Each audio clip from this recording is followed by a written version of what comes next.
For our Week 6 first game best player of the game from Team Called 45, Brian Maclang achieved 13 points, 2 rebounds, 4 assists, 5 steal. So ano po ang naging preparation game nyo para po manalo kayo this week since malapit na po matapos ang elimination round? First of all, nag-focus lang kami kung ano yung plan ng team. Yun. Shoutout nga pala sa mga teammate ko. Ayan,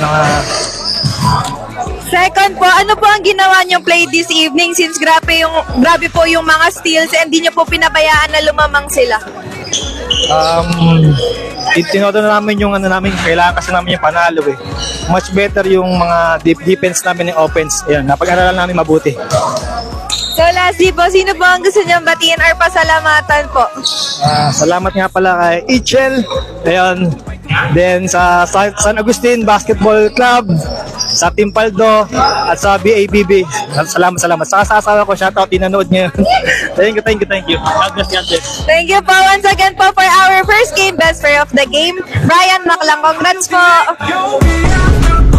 Tayo mag-enjoy, mga kaibigan sa paligid, walang ibang tawa na astig. Drinks up sa kwentuhan, teka malang